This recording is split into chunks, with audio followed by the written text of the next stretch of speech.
Kansas City, Missouri, law enforcement officers are still involved in a standoff. This was after 3 KCPD officers were shot last night. They are expected to survive. We have a timeline of events as officers work to bring this all to an end.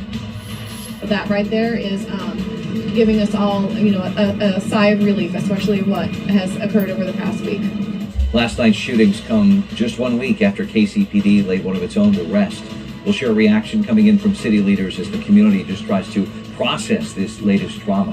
Right now, again, that standoff is underway in KCMO after 3 officers were shot last night. They are in the hospital. They are expected to survive, be okay, the chief says. Police tell us the officers were out serving a search warrant around 9:30 last night at a home near 23rd and Blue Ridge Boulevard when someone opened fire.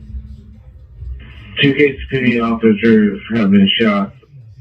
So that's from the dispatcher saying that 2 officers were shot. That was the first call for help. Kansas City, Missouri police then confirmed it was actually 3. We have team coverage this morning as police work to bring this standoff to an end. KNBC 9's Rob Hughes is live with an update on how the officers are doing. We're going to check in with him in a minute. We begin with Martin Augustine live near the scene of that standoff. Martin, what can you tell us?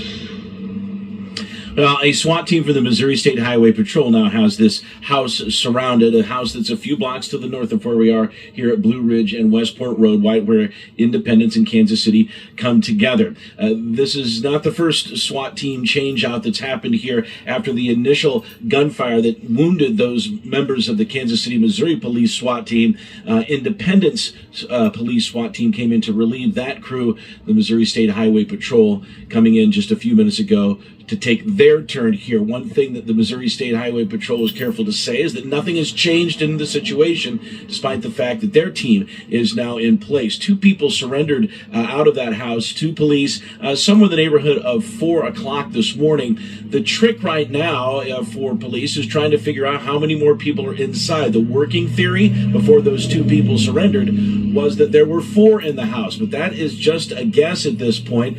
Police on the scene tell us that they do see movement inside of the house, but they're still not exactly sure how many people they're dealing with. As of a few hours ago, we were told that there wasn't a whole lot of communication going on, if any, between the police and the people inside of that home. What got this all started? Well, the Jackson County Drug Task Force requested that the Kansas City, Missouri Police SWAT team help them with serving a warrant at this address. Reporting live, Martin Augustine, KBC 9 News. Martin, thank you. Last night's shootings are adding more trauma to an already devastating few weeks for KCPD. KNBC 9's Rob Hughes is live on our team coverage at University Health, where the officers are being treated. Rob, we know the department just lost an officer 2 weeks ago. Yeah, Cody, good morning to you. It has really been an incredibly difficult few weeks for the Kansas City, Missouri Police Department and officers all across the metro. Last night's shootings happened while they were still grieving one of their own.